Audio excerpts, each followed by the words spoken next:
बारे में थोड़ा सा बताना चाहूंगा। मेरा नाम श्रीचंद अत्री, मैं जींद हरियाणा का रहने वाला हूं। पिछले 20 साल से दुनिया की बेहतरीन अपॉर्चुनिटी डायरेक्ट सेलिंग बिजनेस, दुनिया की सबसे फास्टेस्ट गति से बढ़ने वाली company Hesson shooting private limited RCM business के साथ मुझे काम करने का सौभाग्य प्राप्त हुआ। मैं आपको बताना चाहूंगा कि इस बिजनेस से पहले नेटवर्क मार्केटिंग के बारे में मुझे कोई नॉलेज नहीं थी। I was totally illiterate about this field. मैं नौकरी करता था हरियाणा शिक्षा विभाग में, गणित प्राध्यापक के पद पर मेरी नौकरी थी, मैथ लेक्चरर। हरियाणा गवर्नमेंट में यह क्लास 2 सेकंड गजटेड पोस्ट है। इस पोस्ट पर मैं काम कर रहा था। 6 घंटे की मेरी नौकरी होती थी, 2 घंटे मुझे ड्यूटी पर आने जाने में लगते थे। लेकिन इसके अलावा भी मैं एक काम और कर रहा था। मेरे शहर का एक मैथमेटिक्स का कोचिंग सेंटर में चला रहा था, जहां पर मैं 6 बैच कोचिंग के लेता था। यानी कि 6 घंटे कोचिंग के, 6 घंटे ड्यूटी के और 2 घंटे ड्यूटी पर आने जाने में, और नेटवर्क मार्केटिंग की कोई नॉलेज नहीं। मैं आपसे एक चीज और बताना चाहूंगा कि आज मेरी हर बात आपके लिए एक मैसेज रहेगी। जैसा कल वत्सर बोल रहे थे, डायरी और पेन आपके पास होना चाहिए। एक बात आपकी मैसेज के लिए रहेगी। पहला मैसेज क्या है? यदि आप बहुत बिजी हैं तो ये मैसेज ले सकते हैं कि 14 घंटे काम करने के बाद भी सफायर बना जा सकता है। दूसरा मैसेज, मैं नेटवर्क मार्केटिंग के बारे में टोटली लिटरेट था। आपको शायद मेरे से ज्यादा जानकारी होगी, तो बिना जानकारी होने के बाद भी यदि सीखने की लगन हो, आगे बढ़ने की ललक हो, तो कुछ भी किया जा सकता है। और नेटवर्क मार्केटिंग के लिए ना समय था, ना जानकारी थी, ना नॉलेज थी। यह बिजनेस भीलवाड़ा से शुरू हुआ।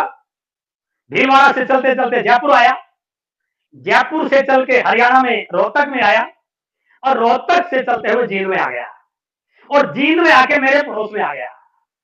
मैं हाउस नंबर 2700 में रहता हूं, और यह बिजनेस हाउस नंबर 2701 में आ गया। और जिस व्यक्ति ने इस बिजनेस को ज्वाइन किया, ज्वाइन करने के बाद हर अपलाइन अपने डिस्ट्रीब्यूटर को एक सलाह देता है कि आप जिन जिन लोगों को जानते हैं उनकी लिस्ट बनाइए।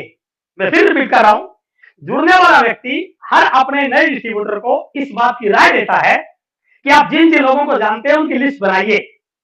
बहुत सारे लोग तो इधर से सुना इधर से निकाल दिया। बहुत सारे लोग सोचते हैं लिस्ट तो क्या फायदा बनाने का, और बनाते भी हैं तो 4 बार ये सोचते हैं कि इसका नाम लिखूं या ना लिखूं, इसको जरूरत है या नहीं है, ये करेगा या नहीं करेगा, इसको पैसा चाहिए या नहीं चाहिए। बहुत सारी चीजें, ये दिमाग आपने नहीं लगाना। और जिस व्यक्ति ने ज्वाइन किया, उन्होंने एक लिस्ट बनाई, और मैं बहुत लकी हूं, परमात्मा का बहुत शुक्रिया अदा करता हूं कि जब वो लिस्ट बनाने लगे, उनके दिमाग में एक बार ये बात नहीं आई, ये लेक्चरर है, 6 घंटे कोचिंग के लेता है, ठीक ठाक पैसा कमा रहा है, अच्छी गवर्नमेंट जॉब पे है, इसका लिस्ट में नाम क्यों लिखें, इसको कहां जरूरत है। लेकिन उन्होंने मेरा नाम लिस्ट में लिखा। हेलो, यदि वो मेरा नाम लिस्ट में ना लिखते तो क्या आज मैं आपके सामने होता? नो। और मैं आपसे बताना चाहूंगा, यदि किसी व्यक्ति ने आपका नाम लिस्ट में लिखा है तो मेरे दोस्त, वो आपको इस बिजनेस का कामयाब इंसान बनाना चाहता है। कई बार हमें गलतफहमी हो जाती है, ये मेरे पीछे क्यों पड़ा है, और उन्होंने लिस्ट में मेरा नाम लिखा। और मैं आपको इस चैनल के माध्यम से बताना भी चाहता हूं, वो कोई और नहीं, हम सबके अपलाइन, हमारे डायमंड लीडर, नेटवर्क मार्केटिंग के बेताज बादशाह माननीय सुरेंद्र वत्सा, उन्होंने मेरा नाम लिखा। और एक दिन मिलते मिलते 19 के लोगों से मेरे पास आ गए, मेरे घर पे आ गए। मैं कोचिंग ले रहा था, मेरा बैच बैठा हुआ था मेरे सामने, और जैसे मुझे पता चला वत्सा मिलने के लिए आए हैं, तो मैं बच्चों को बोल गया कि बस 2 मिनट रुकिए, कोई मिलने आया है। और जैसे मैं उनको मिलने के लिए आया, तो वत्सा ने कॉपी पेन निकाला और टक टक टक टक टक प्लान दिखाना शुरू किया। और जैसे प्लान दिखाना शुरू किया, मैं समझ गया कि मामला कोई और ही है, लंबा मामला चलने वाला है। मैंने 2 मिनट में ही वत्सा को बोला कि आप रुकिए, ये बताइए क्या करना है। उन्होंने बताया बहुत बड़ा बिजनेस आया है जिसमें बहुत कुछ मिल सकता है। मैंने कहा बहुत अच्छा है, लेकिन इसको करने के लिए क्या करना पड़ता है? तब उन्होंने कहा इसको करने के लिए आपको 5 पेन खरीदनी है। मैं बिना टाइम लगाए, मैं बिना तर्क वितर्क किए, मैंने बिना कोई आर्गुमेंट किए तुरंत फॉर्म पे साइन कर दिया और कह दिया आई एम रेडी। सुनिए आप इस बात को, मैंने तुरंत बोल दिया आई एम रेडी। मैंने इसलिए नहीं बोला कि मैं बिजनेस करना चाहता था, नो, मैंने इसलिए बोला कि यदि मैं ज्यादा तर्क वितर्क करूंगा तो मेरा कोचिंग सेंटर का एक बैच खराब हो जाएगा। और मैंने ज्वाइन किया। ज्वाइन करने के बाद वो अपने घर और मैं अपने घर, और मैं भूल चुका था कि मैंने किसी बिजनेस को साइन किया है। और मैं अपने 20 साल के अनुभव के आधार पर यह कह सकता हूं कि 70 से 80% लोगों की ज्वाइनिंग ऐसे ही होती है। कोई ऑब्लिगेशन में होती है, कोई सामने वाले को ऑब्लाइज करने के लिए होती है, कोई मित्र प्यारा होता है, मना नहीं कर सकते, जैसा भी होती है। ज्वाइनिंग करने का तरीका ये बिल्कुल हो सकता है, लेकिन किसी व्यक्ति को एक्टिव करने का तरीका ऐसा नहीं है, क्योंकि बहुत सारे परफेक्ट लीडर हैं, उनको पता था, सिर्फ ज्वाइनिंग हुई है। किसी व्यक्ति को यदि आपको एक्टिव करना है तो एक्टिव करने का एक ही तरीका है, उसको किसी मीटिंग में लेके जाइए। चाहे वो मीटिंग सेमिनार पहले हॉल में हो रहा था, या आज हमारी यूट्यूब लाइव सेमिनार हो रही है, वेबिनार हो रहा है। और दिन में एक मीटिंग हुई बुलबुल होटल में। उस होटल में मुझे ले जाया गया। संडे का दिन मेरा कोचिंग सेंटर ऑफ होता था, उस मीटिंग में मुझे ले जाया गया। इस शब्द को भी नोट कीजिए आप। मैं गया नहीं, मुझे ले जाया गया। कहने का मतलब क्या है? नया व्यक्ति जाता नहीं है, उसको ले जाया जाता है। और यदि आपने मेरी पहली किताब सोच बदलो सितारे बदलेंगे वो पढ़ी है, उसमें मैंने इस बात का उल्लेख किया है कि एक होता है मीटिंग में जाने वाला और एक होता है मीटिंग में ले जाने वाला। दो पार्टी है, जाने वाला और ले जाने वाला। और इसको नोट कीजिए आप, यदि ले जाने वाला कमजोर है तो जाने वाला कभी जाएगा ही नहीं, और यदि ले जाने वाला मजबूत है तो जाने वाला 100% जाएगा। और उसके सामने मैंने क्या बोला? एक घोड़ी होती है, एक घुड़सवार होता है। यदि घुड़सवार कमजोर है तो घोड़ी वहां जाएगी जहां घोड़ी जाना चाहती है, लेकिन यदि घुड़सवार मजबूत है तो घोड़ी वहां जाएगी जहां घुड़सवार जाना चाहता है। और यदि ले जाने वाला मजबूत है, आप कितना भी बहाना बनाओ, कितने तर्क वितर्क करो, उसके पास कोई ना कोई ऐसा लॉजिक होता है, वो आपको लेके जाता है। प्यार से लेके जाए, किसी और तरह से लेके जाए, बाइक पे बैठा के लेके जाए, बांध के लेके जाए, उसको लेके जाता है। और मुझे उस मीटिंग में ले जाया गया। मेरा कोई इंटरेस्ट नहीं था। मीटिंग चलती रही। मैं घड़ी देख रहा बार बार कि कब मीटिंग खत्म हो। एक दिन संडे का खाली होता है और वो सामने खराब कर दिया। आज बाजार में जाते, पिकनिक करते, टीवी पे फिल्म देखते, बच्चों के साथ बातचीत करते, और मीटिंग चलती गई चलती गई। लेकिन दोस्तों, मीटिंग के लास्ट के 2-3 मिनट मेरी जिंदगी के टर्निंग पॉइंट बनने वाले बने। उन चीजों को मैंने अपने प्रोफेशनल कैरियर में, अपने एजुकेशनल कैरियर में, अपने सोशल बैकग्राउंड में किसी से उनके बारे में सुना नहीं था।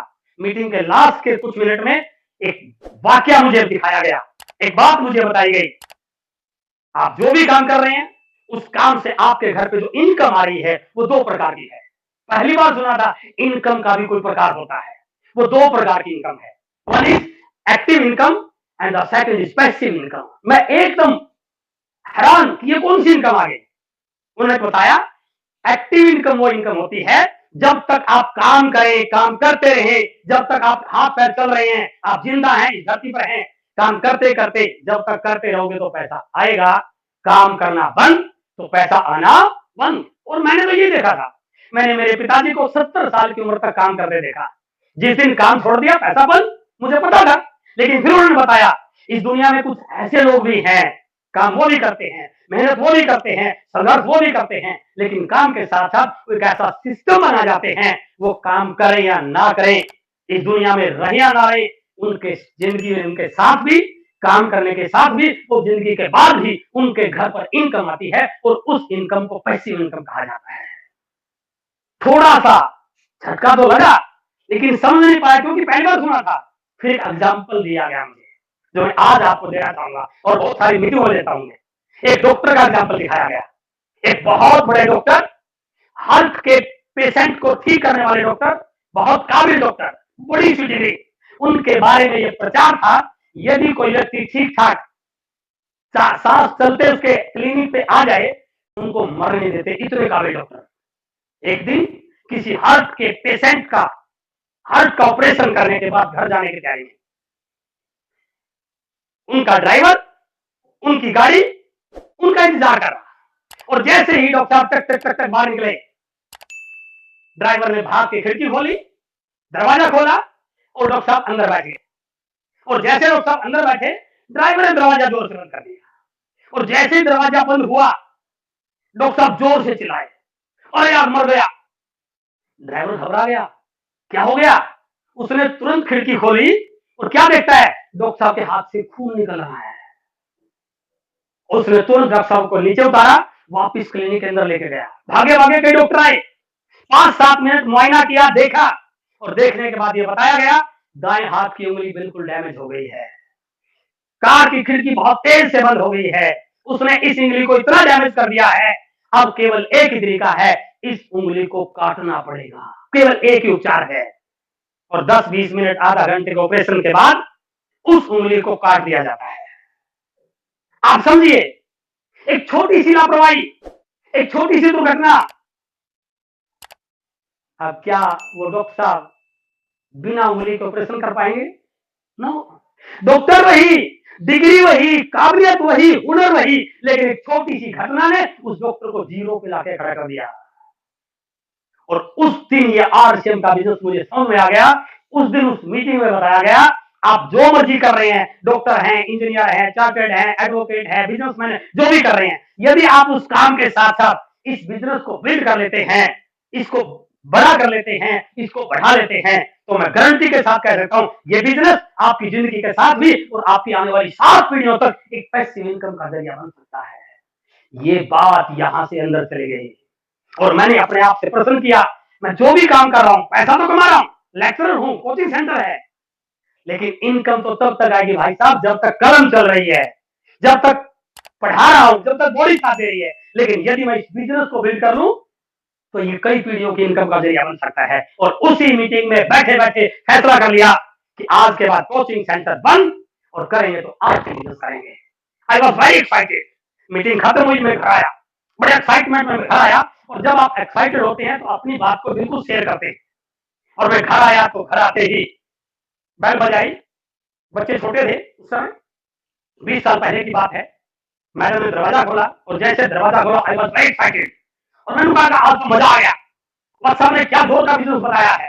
मैं बड़े जोर जोर से बोल रहा, एक्साइटमेंट में बोल रहा, और मैडम मेरी तरफ घूर घूर के देख रही, क्या ये बंदा 2 घंटे पहले गया तो ठीक ठाक था। उन्होंने कहा आप ठीक तो हैं? मैंने कहा okay, I am okay, I am fine, लेकिन सुनिए बिजनेस क्या है। मैंने बिजनेस की पूरी कहानी उनको बताई, और जैसे ही मेरी बात खत्म हुई मुझे लगा शायद इनको भी समझ में आ गया, और मैंने उनसे पूछा आपको कैसा लगा है बिजनेस। हेलो, मैंने उनसे पूछा आपको कैसा लगा है बिजनेस, और आप सुनकर ताजुब करेंगे, दंग रह जाएंगे। और जैसे मैंने उनका रिस्पॉन्स जाना, उन्होंने फाक से उत्तर दिया, मैं तो आपको बड़ा समझदार समझते थे। मैसेज क्या है, आप भले ही कितने भी एक्साइटेड क्यों ना हैं, आप भले ही कितने भी कमिटेड क्यों ना हैं, लेकिन आप यदि अपने उस काम की चर्चा किसी ऐसे व्यक्ति के साथ करते हैं जिसको उस काम के बारे में कुछ पता नहीं है, तो दोस्तों आपको रिप्लाई ऐसा ही मिलेगा। अब आपका यहां पर 2 सिचुएशन क्रिएट हो जाती हैं। क्या? एक तो वो उस व्यक्ति की बात मान लो जिसको इस बिजनेस की एबीसीडी पता नहीं है, तुरंत उसी काम में घुस जाओ जो आप पहले कर रहे हैं।